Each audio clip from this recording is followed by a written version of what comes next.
കുട്ടൻ എന്ന് പറയുന്നത് പോകുന്നിങ്ങനെ ഇവിടെ വഴികെ പോകുന്നത്. കുട്ടൻ എന്ന് പറയുന്നത് കേട്ടില്ലയോ?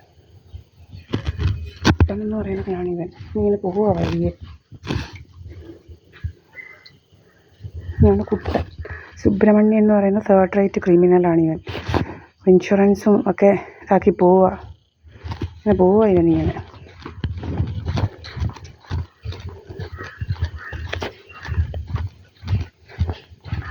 രാവിലെ ഇറങ്ങും ഡയറിയൊക്കെ പിടിച്ച്. ഡയറിയൊക്കെ പിടിച്ച് ഇങ്ങനെ ഇറങ്ങി.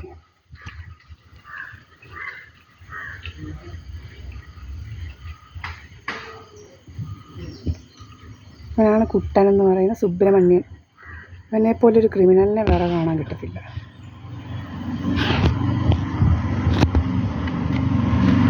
എൻ്റെ വീട് ഞാൻ കാണിച്ചു. എൻ്റെ പാത്ത് വേ ആണിത്. ഇതിൽ കൂടിയാണ് ഇവൻ പോകുന്നത്. രാവിലെ ഇറങ്ങി ഇവൻ. രാവിലെ ഇങ്ങനെ പോവുക. ഒരു മേഫെയർ ഉണ്ട്, അവിടെ നിന്ന് നല്ലപോലെ മൂക്കറ്റം കുടിക്കുക, വരിക, പിന്നെയും പോവുക, മൂക്കറ്റം കുടിക്കുക, വരിക. ഇങ്ങനെ 55 വട്ടം വരികയും പോവുകയും ചെയ്യും. അവന് ഫ്ലൈറ്റ് പറത്തണമെന്ന് ഇതുവഴി. 3 ചവിട്ടടി വഴിയുണ്ട്. അവന് ഫ്ലൈറ്റ് പറത്തണമെന്ന്. ഇവിടെ 1 മീറ്റർ വഴിയുള്ളവന്. അവന് ഇത് ഫ്രീ കിട്ടിയതല്ല. ഇവന് ഫ്രീ കിട്ടിയതാണ് ഇതെല്ലാം. മനസ്സിലായില്ല ഇവൻ ഇത്രയും ഇങ്ങനെ വഴി ഇവന് ഫ്രീ കിട്ടിയത്. ഇവന് രാവിലെ ഞാൻ കാണിച്ചിട്ടുണ്ട്. ഇവന് വഴിയൊക്കെ ഫ്രീ കിട്ടിയത്. ഇതിൽ കൂടുതലൊന്നും ഇവന് കൊടുക്കാൻ പറ്റത്തില്ല. ഇനിയും ഇവന് റോഡ് സൈഡിലും വലിയ ഇതെടുത്തുകൊണ്ട് താമസിക്കണമെങ്കിൽ അവന് വലിയ വഴിയൊക്കെ വേണമെങ്കിൽ അവൻ റോഡ് സൈഡിൽ വസ്തു വാങ്ങിക്കണം. അവൻ ഇത് വിറ്റിട്ട് പോയി റോഡ് സൈഡിൽ വസ്തു വാങ്ങിക്കുക. അവിടെ അല്ലാതെ എന്ന് ദിവസവും പെണ്ണുങ്ങളുടെ ഗുസ്തിയുമായിട്ട് വരിക ഇവൻ കേട്ടോ. ഇതെൻ്റേതാണ്, നമ്മൾ ഡിവോഴ്സ്ഡാണ്, കുറേ കള്ളക്കഥകളൊക്കെ ഉണ്ടാക്കി കുറേ അവന്മാരുമായിട്ട് എന്നെ കല്യാണം കഴിച്ചെന്നൊക്കെ കള്ളക്കഥകളൊക്കെ ഉണ്ടാക്കുക, അനാവശ്യ കഥകളൊക്കെ ഉണ്ടാക്കുക. ഇവനൊക്കെ ആരാ നമ്മളെക്കുറിച്ച് കഥ ഉണ്ടാക്കാൻ?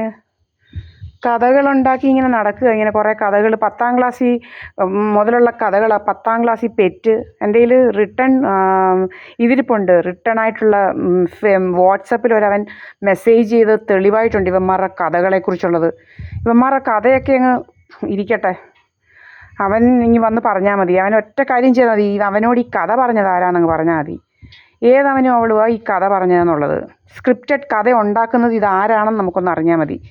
അവനെ പിടിച്ച് ഇതാക്കാം. കഥകളുണ്ടാക്കി ഇങ്ങനെ ഇരിക്കുക. സ്ക്രിപ്റ്റഡ് കഥകൾ എന്നുവെച്ചാൽ ഇൻഷുറൻസ് മോഷ്ടിക്കാൻ വേണ്ടി സ്ക്രിപ്റ്റഡ് കഥകൾ ഉണ്ടാക്കുക. നമ്മളെ കല്യാണം കഴിപ്പിക്കുന്നത് വരെ ഇതിനു വേണ്ടിയിട്ടാണ്. ചില ഡിവോഴ്സ് ആക്കാൻ വേണ്ടിയിട്ടാണ് നമ്മളെ കല്യാണം കഴിപ്പിക്കുന്നത്. അങ്ങനെ വരെ പൈസ അടിക്കാനിരിക്കുന്ന കുറേ തേർഡ് റേറ്റ് ക്രിമിനൽസ് ഉണ്ട് ഇവിടെ. നമ്മളെ കല്യാണം കഴിപ്പിച്ചിട്ട് ഡിവോഴ്സ് ചെയ്യിക്കാനായിട്ടിരിക്കുന്ന കുറേ തേർഡ് റേറ്റ് ക്രിമിനൽസ് ഉണ്ട് ഇവിടെ. എന്നിട്ട് കാശടിച്ച് കാശ് കൊണ്ട് പുട്ടടിച്ച് ഇങ്ങനെ കാറേ കയറി നടക്കുന്ന കുറേ ക്രിമിനൽസ്. നമ്മളെ കൊണ്ട് കല്യാണം കഴിപ്പിച്ച് ഡിവോഴ്സ് ചെയ്ത് കാശടിക്കാനിരിക്കുന്ന കുറേ ക്രിമിനൽസ് ഉണ്ട് ഇവിടെ. മനസ്സിലായോ? അങ്ങനത്തെ ക്രിമിനൽസ് ഉണ്ട് ഇവിടെ. അങ്ങനെയാണ്. അതുകൊണ്ടാണ് ഈ ഡിവോഴ്സിൻ്റെ എണ്ണം ഇപ്പം കൂടിക്കൂടി വരുന്നത്. ദിവസം പ്രതി ഡിവോഴ്സ് കൂടുക. ഇതാണ് റീസൺ. ഇങ്ങനെ ഇൻഷുറൻസ് ഉണ്ട്. ഏതാണ്ട് ബ്രേക്കപ്പ് ഇൻഷുറൻസോ എന്തൊക്കെയോ ഏതാണ് ഇത് കള്ളത്തരത്തിലുള്ള പല പല ഇൻഷുറൻസ് ഉണ്ട്. അതൊക്കെ മോഷണമാണ്. കുറേ അവളുമാർക്കും ജോലി. അങ്ങനെ ഇവളുമാർ ജീവിക്കുന്നത്. കുറേ ടാഗ് വിട്ടിറങ്ങും. അവിടെ ജോലിയാണ്, ഇവിടെ ജോലിയാണ്, ഇതാന്ന് പറഞ്ഞുകൊണ്ട്.